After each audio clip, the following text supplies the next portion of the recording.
자, 들어가겠습니다. 마지막 시간이죠. 힘을 좀 가지고, 기지개도 좀 펴시고 그러세요. 많이 힘드실 텐데. 자, 들어가겠습니다.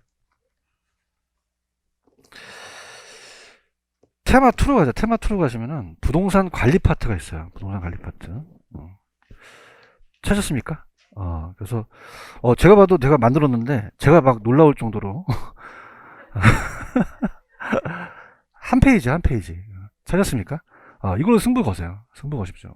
한 페이지고, 넘기면 마케팅도 마찬가지입니다. 마케팅 넘기면은, 마케팅도 딱 한 페이지 나열돼 있죠. 이걸 갖고 여러분이 꼭 계속적으로 반복해서 보시기 바랍니다. 이해하셨죠, 그죠? 나오는 건 나오는 것 때문에 계속 똑같이 문제가 나와요. 그래서 이렇게 여러분들이 꼭 체크하시고, 이건 꼭 철해 놓으세요. 철해 놓으시고, 그 다음에 이제 일단 요거가 풀리게 되면은 다른 출판사의 문제집도 다 풀릴 겁니다. 그죠? 근데 이제 중요한 거는 타 출판사 거 사지 마세요. 사지 마시고 해커스로 가세요. 해커스 가지고 또 혹시라도 제가 오후 특강한 거 있잖아요. 오후 특강 아시나요? 오후 특강? 오후 특강 한 거 할지도 모르죠. 오후 특강이 30문제씩 한 게 있거든요. 그죠? 거기 문제가 이제 전체적인 걸 나열해서 제가 이제 타 출판사 있었을 때 문제를 만들었던 문제입니다. 약간 우리 문제랑 약간 틀리죠, 그죠? 그래서 그거를 암기 노트도 나눠서 해드리기 때문에 문제를 그걸 보세요.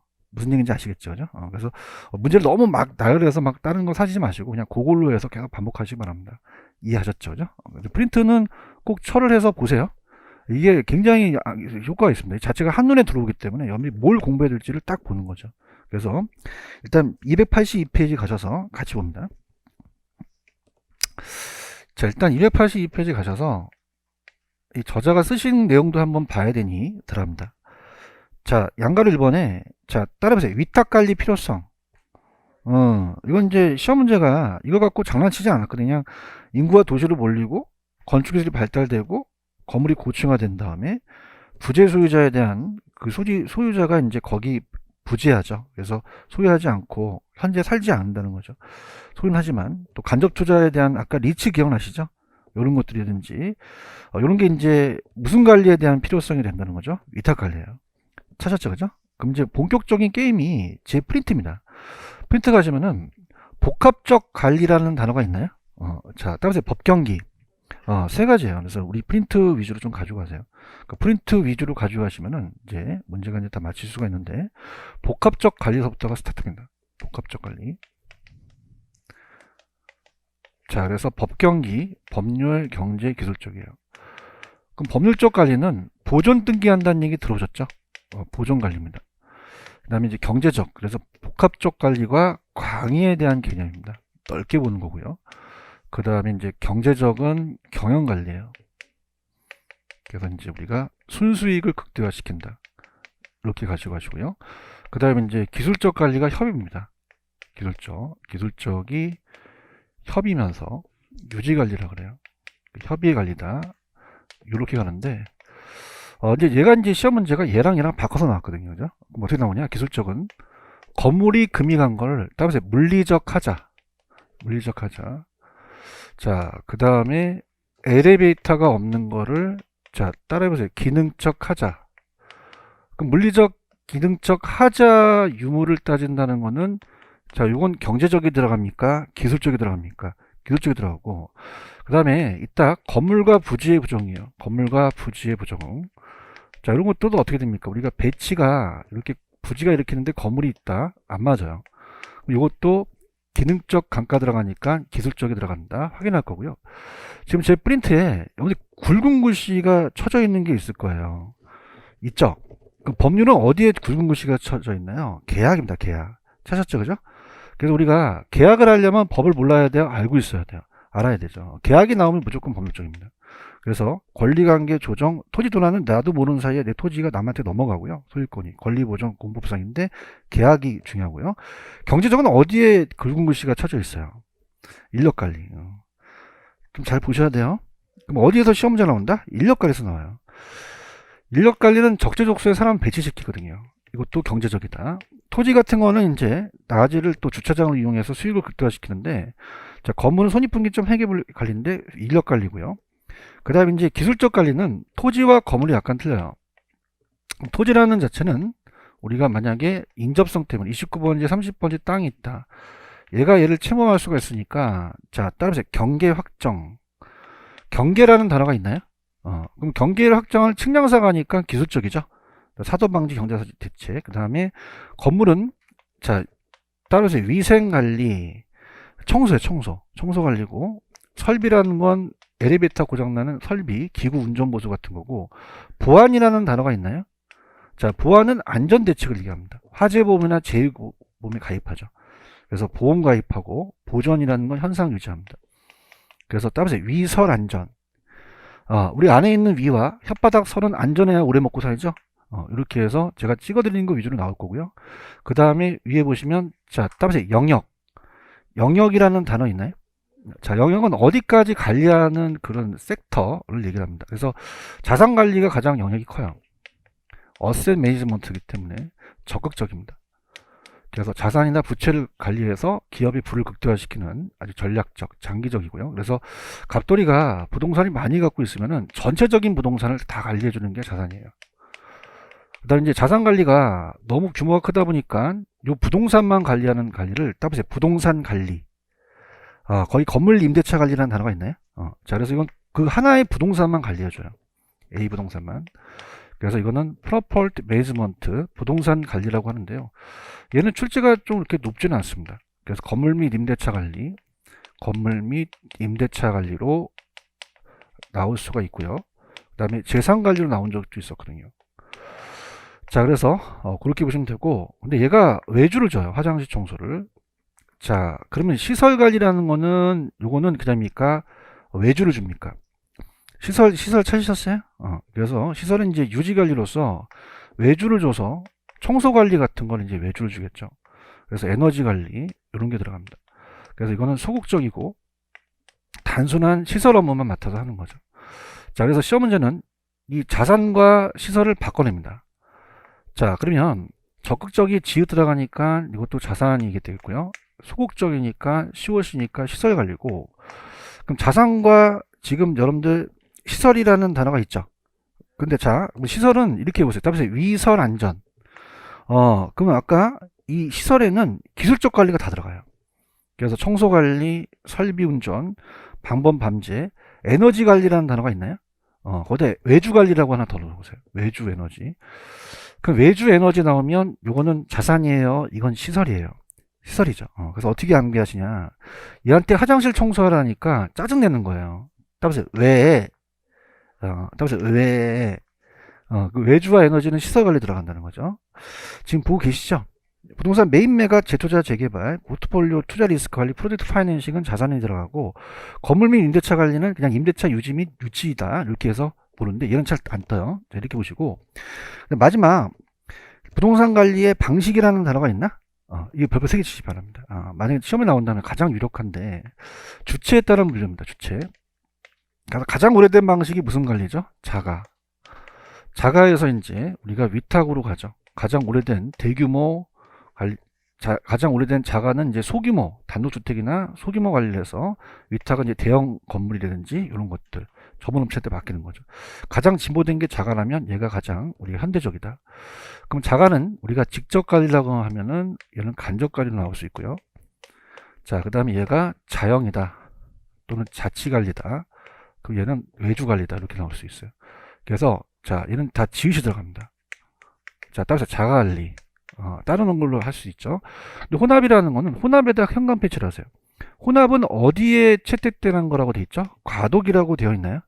그래서 혼합은 일부 맡기고 일부를 하게 되면 책임 소재가 분명, 불분명하죠. 과도기 채택된다. 그것만 가져가시면 되고요. 자, 그럼 제 프린트를 활용하세요. 그럼 자가와 위탁이 같습니까? 반대입니까? 반대죠. 지금 보고 계시죠? 자, 그럼 자가 갈게요. 눈 왔다 갔다 해보세요. 자가 관리 장점 있나요? 자가 관리는 직접 하니까 기밀 보안 관리가 유리하죠. 서비스 성질이 높아요. 종합적 관리가 용이하죠. 신속하고 통제 권한이 있고 신뢰도가 높은데, 위탁 관리는 그냥입니까? 단점이 얘랑 반대입니까? 반대요. 그러면 기밀 보안 이 관리가 어떻게 되죠? 분리. 지금 뭐 하는지 아시겠어요? 반대로 가는 거예요. 반대로. 서비스 정신 낮음, 종합적 관리 곤란, 신속하지, 신뢰도 낮다. 찾았습니까? 그 다음에 자가관리의 단점이 위탁관리의 장점이에요. 자가관리는 본업에 열중할 수가 없죠.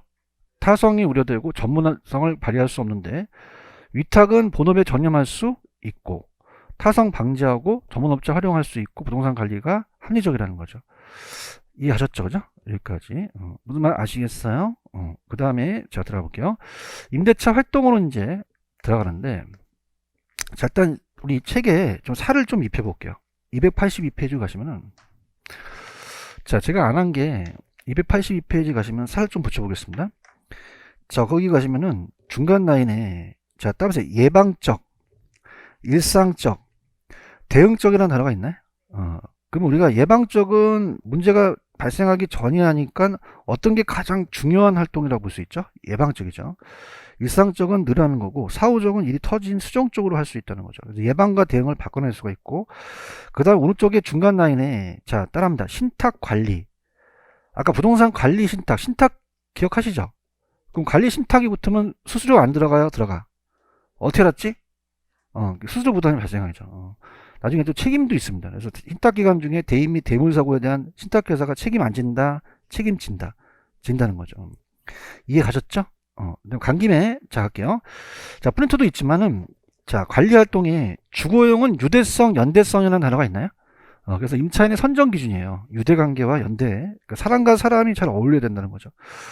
그러면 주거용은 임차인의 선정 기준이 유대성이라는지 연대성이라는 단어가 있죠. 요거 이제 들어가야 되고요. 그 다음에 이제 상업용 부동산. 자, 매장용은 사람 매장을 시키는 묘지입니까? 쇼핑센터입니까? 그럼 수익성이 중요하죠. 그래서 가능 매상고가 중요하고요. 가능 매상고 중요하고. 그 다음에 공업용은, 자, 따라보세요. 적합성. 목조 건물에 화학공장 들어서면 안 되죠. 건물과 용도가 맞아야 돼요. 적합성이라는 해당 용도에 맞아야 된다. 이렇게 가져가시고요. 그런데 임대차 유형이, 주거용은, 자, 따라서 조임대차, 총임대차죠. 그래서 전부를 다 내요. 다 내고 거기에 대한 비용을 이제 임대인이 내는 거고, 그 다음 이제 상업용 부동산은 따라서 비율임대차. 요게 이제 우리 계산 문제가 나왔거든요. 총수익의 일정 비율을 임대로 지불한 다음에 추가로 또 내는 거죠. 공업용은, 자, 따라서 순임대차. 순임대차. 자, 순임대차는 뭐냐면 순수한 임대료만 내고 나머지를 또 협상을 해요. 그래서 제가 이제 3차까지가 있기 때문에 제 요약은 3차까지 해놨는데, 제 요약은 참고하시기 바랍니다. 이렇게 해서 가보도록 할게요. 자, 그러면은 요거를 좀 암기해 볼게요. 자, 어떻게 암기하냐. 자, 주거용은 그냥요, 유대성이 나와줘야 돼요. 유대성. 공업용은 적합성이 나와야 되죠. 그래서 우리 한국영화 걸작선에서 왜 주유소 습격 사건이라는 영화 보셨죠? 공공의 적이다. 이렇게 잡으시고, 주거용은 지읒 들어가니까 순이 나와야 돼요? 조가 나와야 돼요? 자, 따라서 공순이. 그 공업용은 순임대차가 나와줘야 되죠. 이해 가셨어요? 임대료 손실 보험이라는 건 이제 건물이 화재가 나오면 거기에 대한 손상을 보상해 주는 건데, 참고하시고요. 자, 넘겨봅니다. 자, 양가로 5번에 가시면은, 자, 따라서 건물의 내용 연수. 건물의 생애주기라는 단어가 있나요? 자, 그럼 제 프린트로 한번 가볼게요. 마지막. 자, 건물의 생애주기가, 자, 따라보세요. 전신 안로패. 그래서 우리가 건물의 생애주기예요. 건물의 생애주기. 그래서 전신 안로패. 전신 안로패라는 거죠. 자, 전개발 단계는 개발했어요? 개발 전이에요. 전. 그래서 용지 상태 박스. 우리 내 프린트에 공급상 규제나 시장 분석이고, 신축이 있어요. 신축. 신축은, 자, 아직 금이 안 갔기 때문에 빌딩이 완성되고 물리적이나 기능적이 유용성이 높죠. 근데 이제 물리적이 높다고 나왔고, 아직은 신축은 우리가 신축이 이제 경제적은 아직 모르죠. 그 다음에 안정 단계는 가장 단기입니까? 가장 장기입니까? 수명이 결정이 되고 자본 추출 여기서 해야 됩니다. 경제 관리가 중요하고, 노후 단계는 이제 빌딩 기능 상태가 급격히 악화됐고 지출을 억제하고 건물을 교체 계획을 세우며, 완전 폐물 단계는 물리 경제도 쓸모가 없어서 그냥 건물의 교체 전제로 가죠. 자, 그러면은 살을 좀 붙여 볼게요. 자, 284페이지로 가시면은, 자, 따라서 건물의 내용 연수. 건물은 감가가 되죠. 그죠? 그래서 물리적인 내용 연수가 다 될 수 있고, 또 기능적, 그 다음에 경제적, 행정적인데, 행정적은 어떤 법적인 규정이 되어 있는 거고요. 물리 기능 경제가 있는데, 자, 들어보세요. 자, 이렇게 건물이 세 가지가 있어요. 감가라는 걸 나중에 배울 텐데요. 5층짜리 건물입니다. 5층짜리 건물인데, 자, 우리가 건물이 이제 금이 간 것을 따라서 물리적 감가. 거기 보시면은 노후화라는 단어 있나요? 노후화가 됐다는 거는 건물이 금이 가서 시간이 많이 지나서 물리적인 가가가 돼서 그 버틴 연수를 물리적이라고 그래요. 노후화. 찾으셨죠? 근데 기능적이 보시면은, 자, 기능적은 이제 하나 적어 놓으세요. 형식의 구식화라고 적어 놓는데, 자, 기능적이라는 건 엘리베이터가 없거나 설계가 불량됐거나 아니면 우리가 어떻습니까? 그 형식의 구식화, 옛날 방식이에요. 그 형식의 구식화라는 거는 재래식법 같은 걸 얘기하죠. 그러니까 이런 겁니다. 우리가 나가갖고 어떤 지인 여성분이 안 늙었는데 굉장히 옷 입고 다니는 게 촌스러워요. 그럼 노화가 안 됐으니까 물리적 감가된 건가요? 기능적 감가된 건가요? 기능적이죠. 찾으셨어요? 그러니까 물리적은 시간의 경과 만을 파서 노화되면은 이 우발적 사고의 건물이 버팀 연수고, 기능적은 그 유효한 기간, 건물과 부지의 부족. 아까 기능적이 아까 기술적 관리와 관련되고, 설계 불량, 설비 불량, 디자인 낙후. 경제적이라는 단어 있나요? 경제적은 외부적인 거예요. 자, 보세요. 이건 내부적인 거고, 외부적인 거라는 거는, 신축 상가는 금이 갔어요? 아직 안 갔어요? 그러면 신축은 물리적 유용성이 가장 높죠. 그러면서 우리가 기능적도 있는데, 탄광촌이 있습니다. 탄광촌. 자, 탄광촌이 폐광돼서 개미 새끼 한 마리 안 지나가요. 그럼 치유할 수가 있나요? 치유가 안 되나요? 안 되죠. 따라서 경제적 감가. 이런 내용 연수가 경제적 내용 연수가 다 됐다 그래요. 그러면 그 부동산이 잘못됐습니까? 지역이 잘못됐습니까? 지역. 그다음 환경이 잘못됐고, 시장성이 잘못됐죠. 그래서 따라서 지역, 환경, 시장 이런 게 나오면 경제적인 내용 연수가 다 됐다는 거죠. 아시겠죠? 그죠? 그럼 어떻게 보냐? 경제적은 돈이에요. 사람들은 돈을 보면 그냥 해요. 환장을 해요. 따라서 환장. 지금 경제적 보고 있어요? 돈 보면 어떻게 한다? 환이 뭐야? 장이 뭐야? 이 두 가지 나오면 경제적을 찍으셔야 돼요. 잡을 수 있겠죠, 그죠? 이렇게 해서 정리하십니다. 그 다음 이제 오른쪽에 주택에 대한 임대관리업은 그냥 주택의 소유자로부터 임대관리 위탁받아서 관리하는 업으로서 임대인으로부터 일정한 보수를 받아요. 임대사업 업무를 대행하는데, 밑에 자기관리하고 위탁관리만 그냥 체크하세요. 자기관리는 주택의 소유자로부터 주택을 임차해서 자기 책임으로 전대하는 거고, 일탁은 주택 소유자로부터 수수료를 받고 임대료 부과 징수하기 때문에 우리가 대행하는데, 자기관리를 하게 되면 또 위탁에 또 등록한 걸로 된다는 걸 이따가 문제로 푸는데 우리가 희박합니다. 자, 넘겨볼게요. 관리는 어떻게 우리가 문제가 나올까 들어가보도록 하겠습니다. 자, 304페이지입니다. 304페이지 가셔서 중요하지 않는 건 답만 볼게요. 자, 304페이지 가시면은 36번입니다. 들어볼게요. 자, 갑니다. 36번에 틀린 걸 보시면은 4번 부동산 시설의 자산, 따라서 자산. 그럼 자산이 들어갔죠. 그 다음에 적극적이라는 게 들어갔죠. 그럼 시설로 보셔야 돼요. 이건 자산관리로 보셔야 돼요. 자산관리 보셔야 되고, 그 다음에 37번 갑니다. 자, 틀린 거 들어볼게요. 자, 아까 혼합관리 기억하십니까? 그러면 37번에서 4번 혼합관리는 어디에서 어디로 넘어가는 과도기가 되겠어요? 자가에서 위탁. 그런가요? 그 다음에 38번 포트폴리오 부동산 투자 위험 재개발 이런 건 재투자 가는 건 뭐죠? 자산이겠죠. 3번이 정답일까요? 그 다음에 39번도 틀린 거 답만 1번이 정답인데, 관리의 전문성 효율성이 높고 불필요한 관리 비용을 절감할 수 있는 건 자가입니까? 이건 위탁입니까? 위탁. 넘겨볼게요. 자, 갑니다. 40번 들어갈게요. 자, 40번에 가시면은 부동산 관리에 관한 설명 틀린 거. 자, 이것도 이렇게 중요하지 않기 때문에 답만 봅니다. 혼합입니다. 혼합. 자, 혼합 관리는 필요한 분만 선별해서 위탁하기 때문에 책임 소재가 분명해요, 불분명해요. 단점이라고 아까 제가 말씀드렸나요? 그 다음에 41번에 틀린 게 2번이 기출인데 별표 쳐보세요. 이거 많이 저한테 물어보는데, 오피스 빌딩에 대한 대내적인 리모델링은 시설인데 투자 의사결정을 해주죠? 그다음에 투자 의사결정. 그럼 돈 되는지를 봐야 되니까 시설입니까? 이건 자산입니까? 자산이 들어가는 거죠. 그런가요?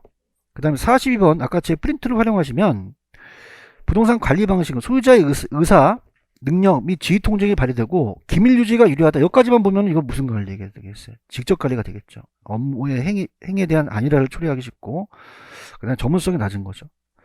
자, 그 다음에 43번 별표. 별표 치셨습니까? 자, 2번이에요. 봐봐. 여러분들 시설 사용자나 사용에 관련된 부분의 요구에 대해서 단순히 소극적인 기술적 측면은 재산입니까? 시설입니까? 시설이 들어가죠. 그런가요? 그 다음에 44번도 틀린 거 5번만 보세요. 계속 반복되니까. 44번의 5번은 부동산 관리 설명. 자, 5번에 가면은 이것도 기출인데 주로 상업용의 임차인의 총수입 중에서 자, 요거 현관 펜치래. 자, 따라서 일정 비율 임대차. 그럼 순임대차가 돼요? 비율이 되겠어요? 비율이 되겠죠. 대답 좀 해주세요. 5번 정답이고요. 넘겨볼게요. 자, 그 다음에 45번. 자, 45번에 틀린 거 1번. 자, 시설 등의 본래 기능을 발휘하는데 장애가 없도록 유지하도록 시설을 교환하고 수리하는 사전적 유지 활동은 정기적입니까? 이건 예방적입니까? 예방적이고. 자, 46번 갑니다. 46번에 가시면 맨 밑에 5번. 자, 부동산 관리에 물리 기능적 하자라는 단어가 있나요? 그러면 칠판에 아까 물리적 기능적 하자의 유무는 경제적이 들어가요? 기술적이 들어가요? 기술적. 5번이 정답인가요? 그 다음에 47번 별표. 다 볼게요. 부동산 관리 관한 삽니다. 오는 것은 자, 여러분들 1번에 가시면은 자산 부채가 들어가면 이건 법률적입니까? 이건 자산 관리입니까? 자산이죠. 그런가요?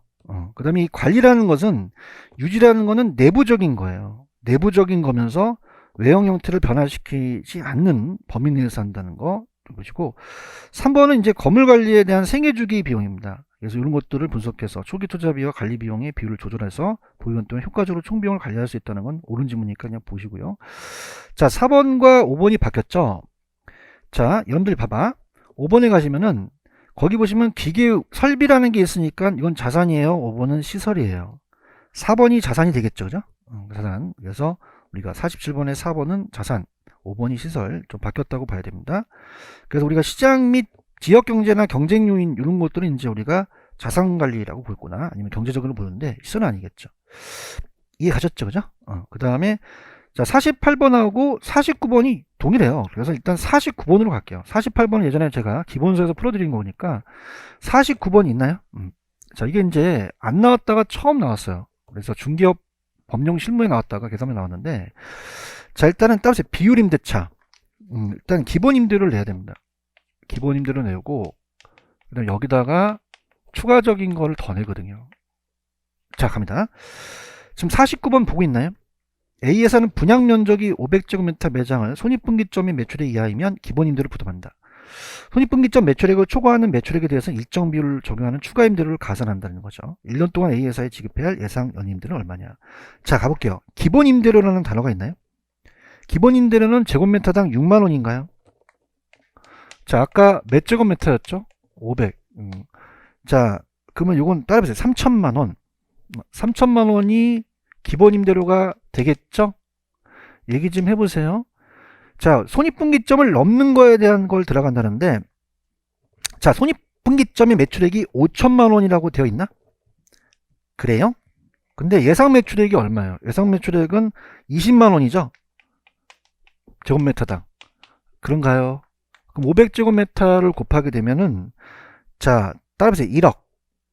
그럼 1억에서 얼마를 빼라는 얘기예요? 5천만원 빼면 5천만원이 남죠? 거기다 일정 비율이라는 거예요. 그럼 아까 10% 적용한다고 얘기했나요? 그럼 500만원이니까 따라서 3,500만원. 그럼 4번이 정답일까요? 체크하셨죠? 그죠? 이렇게. 다시 갈게. 안 푸는 것 같아. 그죠? 왜냐면 내가 보니까 내가 풀 문제가 아니다. 그냥 강사가 풀어주면 그때 해야지. 그러니까 온 것 같아요. 자, 따라서 기본 임대료. 기본 임대료는 제곱미터당 6만 원이었나요? 그럼 3천만 원을 기본으로 한다는 거 아시겠어요? 그 다음에 봐봐봐. 자, 분양의 예상 매출액이 20만 원이라고 돼 있죠? 그럼 전체 1억을 벌게 된 거죠. 그렇죠? 손익분기점이 5천이죠. 그걸 초과한 5천만 원에다가 10%를 적용한다는 거죠. 이해 가셨습니까? 그래서 49번, 48번은 그냥 여러분 풀어보세요. 49번이시면 나온다 이제. 자, 넘깁니다. 50번으로 갑니다. 50번으로 가시면은 틀린 거, 자, 5번이 정답인데, 여러분 건물 관리에 있어서 재무회계, 시설 이용, 임대차 계약, 인력 관리 위탁하고 청소를 포함한 나머지 소유자가 직접 관리하는 건 전문인 위탁 관리입니까? 혼합입니까? 혼합이고. 자, 밑에 51번에 보시면은, 자, 기억해 보셔서 건물이 마멸, 파손, 경과, 노후화는 아까 물리적 내용 요소라고 했었나요? 그 다음에 건물의 물리적 요소에 가장 높게 나타나는 건 신축 단계죠. 정답은 5번이 정답일까요? 자, 52번은 그냥 참고하세요. 52번은 5번이 정답인데, 자, 위탁과 자가를 바꾸세요. 그래서 이건 아직 안 나왔는데, 그냥 우리가 지금 뭐하고 뭐를 바꾸라고요? 위탁과 자기관리. 그래서 자기관리로 주택관리업을 등록하는 경우 위탁에 대한 업도 등록한 걸로 본다. 자, 53번은 기출입니다. 기출이라고 적으세요. 적으셨어요, 기출? 그러면 민간임대주택에 관한 특별법상 임대관리형 주택임대관리에 등록하는 경우에, 자, 임차인의 대출하에서는 안 합니다. 그죠? 그럼 몇 번이 정답이죠? 1번인가요? 이거 기출이라고 해놨죠? 그래서 이거 그대로 가져가시면 되고, 자, 넘깁니다. 이제 마케팅으로 갈게요. 자, 마케팅은 제 요약 프린트를 보고, 그 다음에 일단은 여러분들이 어디를 이제 살펴보시냐면, 넘기시면은 페이지로 가셔서 우리가 그 286페이지로 한번 가보세요. 가시게 되면 286 찾으셨습니까? 밑에 두 번째 줄에, 자, 따라서 마케팅 환경, 거시 환경과 미시 환경이라는 단어가 있죠. 자, 거시 환경은, 자, 따라서 자연적 환경, 인문적 환경, 환경이라는 게 또 들어갔죠. 대답 좀 해봐. 그 환경이 있으면 거시란 말이야. 미시는 경제주체이기 때문에 환경이 안 들어가. 고객, 정부, 경쟁업자, 유통경로고, 그 위에 보시면 판매자 중심에서 구매자로 간다. 자, 그렇게 가져가시면 되고요. 자, 일단은 요거 박스에 있는 게 이제 그대로 제가 가지고 있는 거기 때문에 제 프린터로 가보세요. 프린터 가시면은 부동산 마케팅의 밑에, 자, 따라해보세요. 세 가지 차원. 찾았죠, 그죠? 요거 위주로 가져가세요. 똑같습니다. 똑같기 때문에 이거 위주로 가져가셔서 우리가 준비를 하셔야 됩니다. 자, 그럼 가볼게요. 자, 첫 번째 나온 게 시장 점유 마케팅이라는 게 있나요? 찾으셨어? 시장 점유 마케팅. 그래서 이게 공급자의 전략이에요. 공급자. 그래서, 자, 얘는 표적 시장을 선점하거나, 자, 따라합니다. 틈새 시장을 점유. 찾으셨어요? 요게 나오면 시장 점유 찍으셔야 돼요. 그래서 두 가지가 STP 전략과 그 다음에 두 번째가 포피 믹스 전략입니다. 자, 그래서 우리가 STP는, 자, 맨 밑에 가시면 4번에 STP 전략이라는 단어가 있나요? 그래서 이제 주거용에 사용되고, 자, 이건 상업용에 사용되거든요. 상업용에. 자, 그러면은, 자, 부동산 마케팅의 세 가지 차원이 되거든요. 자, 마시장이라는 사람이 시장 선거로 갔는데 우리가 이 표차를 세 표차로 줬어요. 자, 따라해보세요. 세 표차. one more time. 세 표차. 세 표차. 지금 보고 있어요? 자, 세가 뭐죠? 세그멘테이션이니까 세가 들어가죠. 시장 세분화. 자, 시장 세분화는 수요자의 특성에 따라 나눕니다. 밑에 사람을 나누는 거예요. 그래서 우리가 타겟을 이제 돌 때 고소득층, 중상층, 저소득층으로 사람을 나누는 거예요. 그럼 사람을 나눈다는 자체 밑에 세분화는 수요자 집단, 인구, 경제학적 특성에 세분한다는 단어가 있어요? 지금 밑에 STP의 시장 세분화는 보고 계십니까?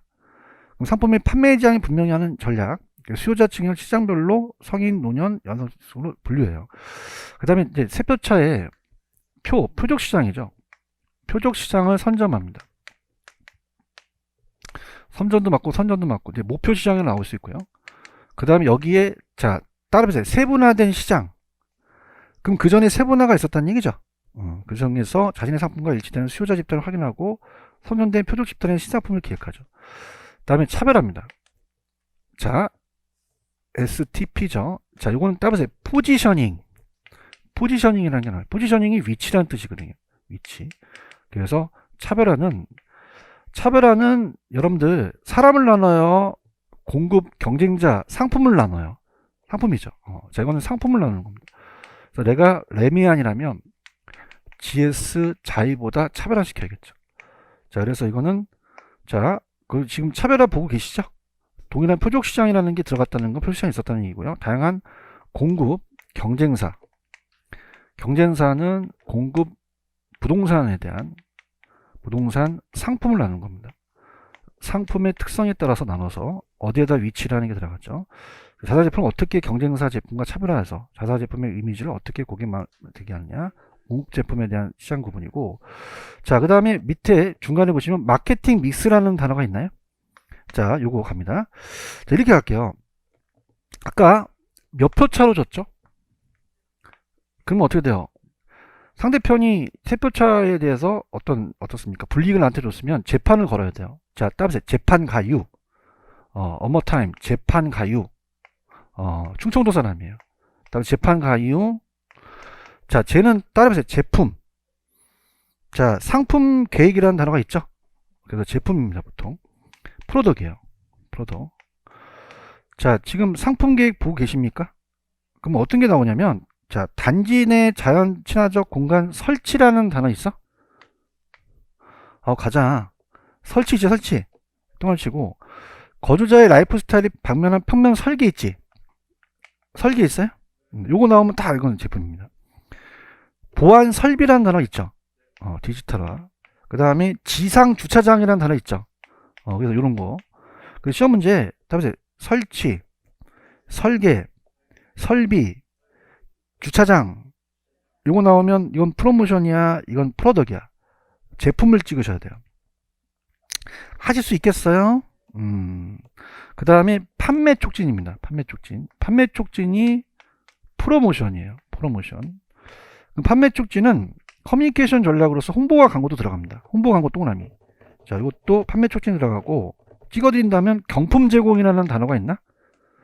그럼 경품 제공이 나오면 이건 제품이야, 판매 촉진이야? 판매 촉진. 우리가 청약자한테 제품을 우리가 경품을 추첨하고, 가격이라는 거는 이제 플라이스죠. 플라이스여서, 자, 이건 이제 저가로 갈지 고가로 갈지, 장기적 좀 탄력적이면 저가로 가고, 고가로 이제 비탄력적이면 단기에는 고가로 간다, 이렇게 보시고요. 그 다음에, 자, U는 플레이스예요. 자, 따라서 유통 경로. 내가 직접 판매할 수 있지만 간접으로 다른 사람을 부를 수 있죠. 그래서 우리가 직접 분양이지만 분양 대행사 맡기고요. 이 업자 부르는 거예요. 분양 대행사 맡기고, 그 다음 뭐 중개업소, 뭐 요런 거 나오면 유통 경로 찍으셔야 됩니다. 거기까지 갔고요. 그 다음에 중간 라인에 보시면, 자, 따라합니다. 고객 점유 마케팅. 고객 점유 찾으셨어요? 그러면 따라서 아이다라는 게 있죠, 그죠? 그래서 AIDA라는 아이다라는 게 있습니다. 그래서 아이다에서 이제 욕망 단계가 이제 셀링 포인트 단계인데, 자, 이제 공급자에서 소비자 위주로 가죠. 그러면 요거는 시장 점유예요, 고객 점유예요? 그럼 고객을 점유해서 소비자 위주로 가자는 거죠. 그래서 AIDA입니다. AIDA. 그래서 우리가 어텐션, 주의를 끌고요. 모델하우스 오픈하고 인터레스트, 흥미를 켜서 또 분양 대행사가 나와서 모델하우스에 설명합니다. 자, 이게 따라서 욕망. 자, 따라합니다. 셀링 포인트. 셀링 포인트라는 걸 중개사법에서 배우셨죠? 셀링 포인트는 상품으로서 부동산이 지닌 여러 특성 중에서 구매자한테 만족을 주는 특징을 말하는 겁니다. 판매원이 반드시 알고 있어야 되는 욕망의 셀링 포인트를 여기서 이제 설명해주고, 나중에 액션, 행동이 옮기는 거죠. 자, 그래서 이걸 구매 의사 결정 과정이라고 그래요. 구매 의사 결정 과정. 결정 과정이다. 자, 그래서 소비자 나왔다, 아이다 나왔다, 이건 무슨 점유 마케팅 찍으셔야 돼요. 고객 점유. 그래서 외울 게 많아서 열받아요. 자, 따라서 아이코. 다시 한번 아이코. 그럼 아이다 나오면 무슨 점유 찍어? 고객 점유 찍으셔야 되고요. 마지막 관계 마케팅이라는 단어가 있나요? 자, 관계 마케팅은 관계를 유지해 나갑니다. 관계를 유지. 자, 그래서 이거는, 자, 제 프린트 관계 마케팅이라는 거는 생산자, 소비자가 다 들어갔죠. 그래서 생산자와 소비자가 다 들어가고요. 자, 일회성이에요, 장기적이에요? 장기적, 지속적 나오고, 브랜드 나오면 예치가 된다는 거죠. 자, 이렇게 해서 우리가 보시기 바랍니다. 자, 그러면은 이제 살을 좀 붙여볼게요. 넘겨보겠습니다. 살을 붙여보게 되면 286페이지 가세요. 286페이지 가시면은, 자, 거기 보시면은 밑에 기억, 니은에 따라서 가격 전략, 가격이라는 단어가 있어요. 이 저자가 쓰셨기 때문에 초기 고가로 가는 건 스키밍 전략입니다. 그래서 초기서부터 고가는 스키밍, 초기 고가고요. 저가로 가는 건 시장 침투예요. 저가로 가고요. 자, 따라합니다. 시가 전략. 시가는 동일한 가격 수준으로 이제 가는 거고요. 거기다가 하나만 적어 놓으세요. 신축 가격이라는 건 있다가, 신축 가격은 우리가 층수나, 자, 우리가 그 아파트가 분양하게 되면 층수마다 가격이 똑같아요? 다 달라요? 뷰가 다 다르죠? 그래서 신축 가격이다. 이렇게만 보시면 되고, 그 다음에 오른쪽에 보시면은, 자, 따라합니다. 부동산 광고. 부동산 광고 있어요? 자, 이것도 프로모션이 들어가기 때문에 잘 안 나오는데 요즘은. 광고는 매수자, 매도자 다 하고, 개별성이 다 다르고 있고, 또 광고 효과가 지역 시장에 국한되어 있고, 시간에 따라서 또 제한되며, 자, 이따가 거기 보시면 신문 광고라는 단어가 하나 있나요? 요게 나와요. 따라서 안내 광고, 전시 광고, 안내는 극히 한정된 공간이고 전시는 넓은 공간을 이용하고요. 다이렉트 메일 광고는 이제 우편물로서 광고 대상을 선택하죠. 라디오, TV는 비용이 많이 들어가고 광고 효과가 좀 큰 편이죠. 자, 노벨티라는 단어가 있나요? 노벨티는 여러분들이 열심히 쓰고 계신 볼펜에 전화번호 적혀져 있는 거예요. 그러면 장식적인 실용적 물건을 광고성을 사용하죠.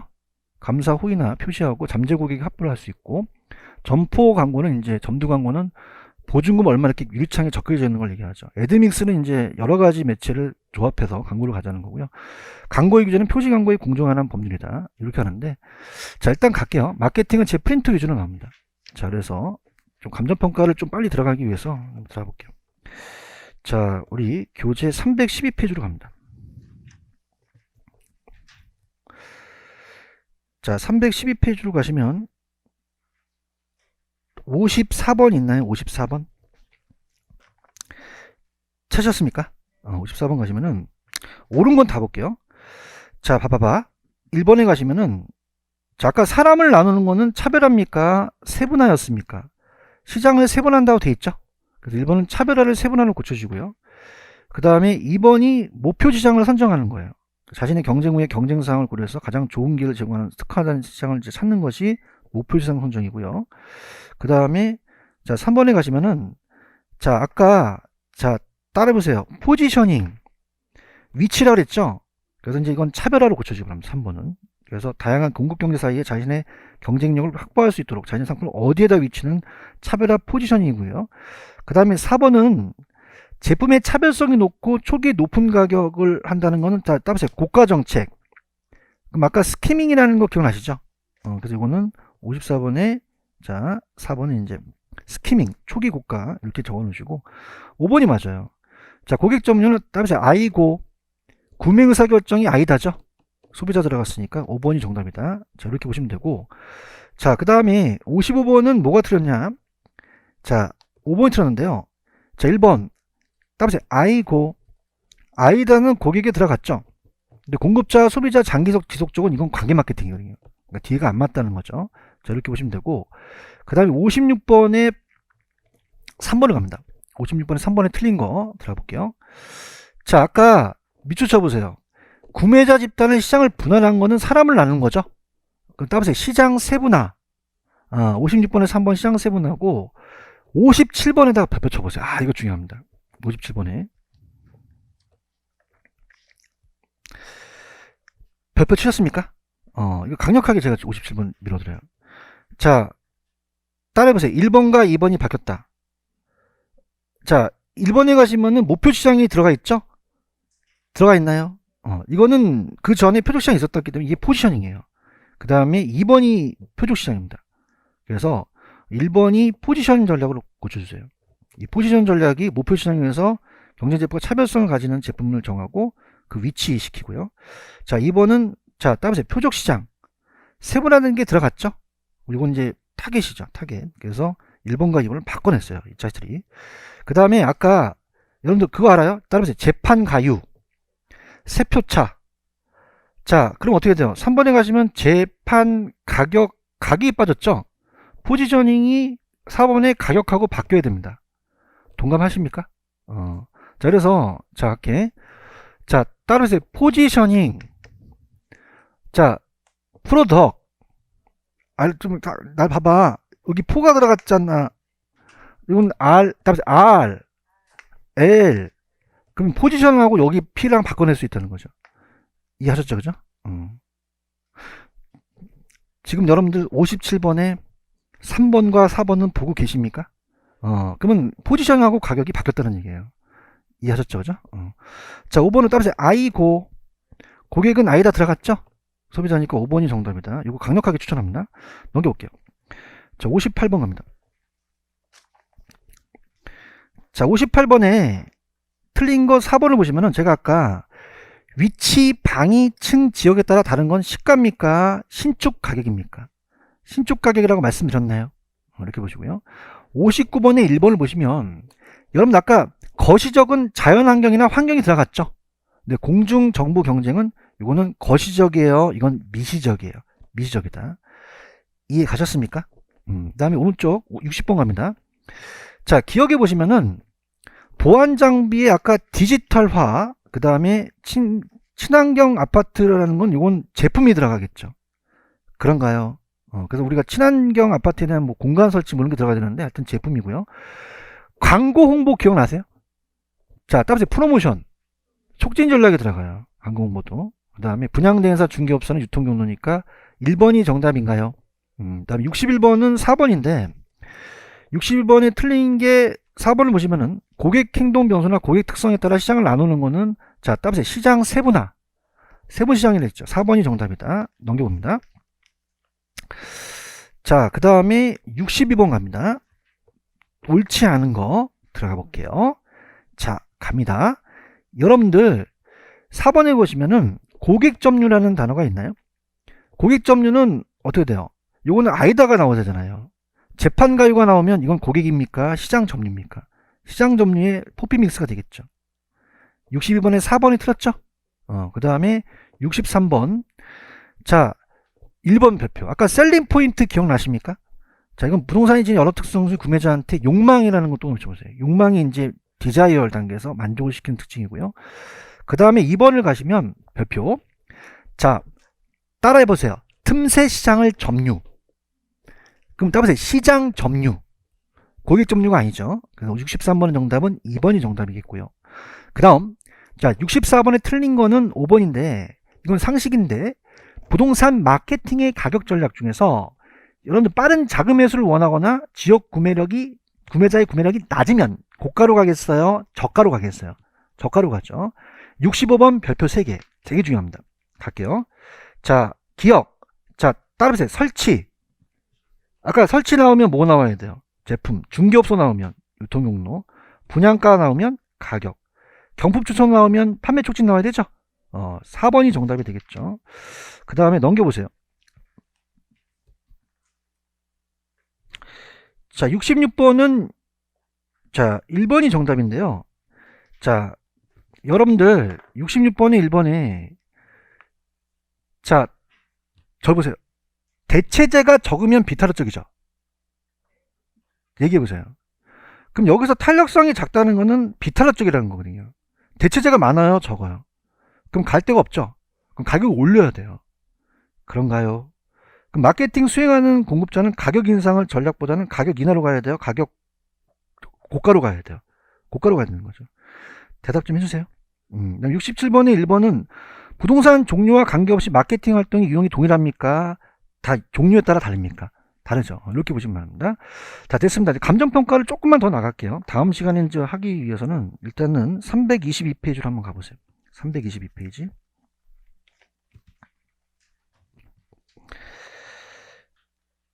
(322페이지) 감정평가론 찾으셨습니까? 그래서 다음 주에 나가지만 좀 진도를 한 10분 정도만 좀 더 우리가 해드릴게요. 이게 감정평가가 굉장히 난이도가 높아요. 그래서 감정평가 파트는 감정평가로는 6에서 한 7문제가 나옵니다. 굉장하죠. 자, 그럼 밑에 가시면 감정평가의 개념이라는 단어가 있나요? 그래서 감정평가라는 것은 감정평가는 가치를 살펴서 가액으로 표시합니다. 자, 거기 보시면은 토지 등의 경제적 가치를 판정한다까지가 우리가 감정이고, 그 다음에 결과를 가액으로 표시하는 게, 화폐로 표시하는 게 평가예요. 따라서 감정평가. 가치를 살펴서 가액으로 표시한다. 자, 그러면 대빵 잘 나오는 게 기준 시점이라는 단어가 있나요? 요거 현관펜 굉장히 중요합니다. 자, 기준 시점은 자, 어떤 게 중요하냐면 대상 물건의 감정평가액을 결정하는 기준되는 날짜라고 되어 있죠? 2번이 중요합니다. 현관펜 칠하세요. 그러면 기준 시점은 대상 물건의 무슨 조사를 완료한 날짜가 원칙입니까? 가격조사예요. 찾았죠, 그죠? 유력합니다. 다만 기준점이 미리 안 정해져야 돼요, 정해져야 돼요. 그때 그 날짜가 가격조사가 불가능한 경우, 가능한 경우 기준점으로 할 수 있다라는 단어가 있나요? 그래서 감정평가에 있어서 가치 형성 요인 변동함으로 기준점이 확정이 중요합니다. 변동 원칙과도 관련되고, 자, 감정평가에 대한 필요성은, 자, 부동산은 가격이 꼭 비싸다고 감정평가하는 건 아니죠. 그래서 우리가 불완전한 토지 특성을 해서 균형 가격이 존재하지 않고 합리적 시장이 존재하지 않으므로 현실적 가격은 적정 가치로 부적절하고 가치 형성이 다양하고 복잡하기 때문에 전문가가 필요하죠.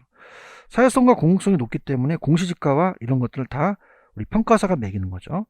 자, 이 감정평가의 기능은, 자, 따라해보세요. 정치적 기능, 경제적 기능. 그래서 이 정치적이라는 거는 정부에 대한 역할이에요. 공적 활동 때 쓰는 거고, 이 경제적은 이제 시장에 돌아가는 역할을 하는데, 자, 갑니다. 자, 정부가 공적 기능을 하기 위해서는 일단은 어떻게 돼요? 가격이 안 나와야 돼요? 적정 가격이 나와야 돼요. 나와야 손실보상과 가세를 합리화시킬 수 있죠. 효율적인 이용에 대한 그 관리 규제를 할 수 있고요. 자, 부동산이 시장 기능으로서 갖는 거는 이제 자원이 효율적 배분되고 거래 질서가 확립되며 의사결정 판단 기준이죠. 자, 근데 거기다 적어놔 보세요. 자, 이 감정평가를 한다 그래서 부동산 경기가 활성화에 기여한다, 기여하는 건 아니다. 아니에요. 그래서 부동산을 경기를 막 활성화시켜서 거래량을 늘거나 가격 상승을 나타내는 건 아니겠죠. 이해가셨죠? 근데 아직까지 안 나오는데 얘가 4개고 얘가 3개니까 우리 시험 문제가 오지선다죠. 얘를 이렇게 들어갈 수 있어요. 그죠? 그러면 자, 따라해보세요. 시장에서 의자가 거래된다. 자, 의는 따라서 의사결정. 자, 자는 따라서 자원 배분. 자, 거래 질서. 확립이라는 단어가 있죠. 이렇게 보시면 됩니다. 그래서 여기는 좀 희박하기 때문에 여기까지만 좀 풀어볼게요. 넘겨보세요. 우리가 여기 풀어오셨으니까 일단은 여기까지만 하겠습니다. 오늘 많이는 못 나갈 것 같아요. 자, 그래서 일단은 342페이지로 가시면은, 자, 342페이지 가시면 감정평가의 분류에 지금 자, 요 앞에 340페이지로 갑니다. 340.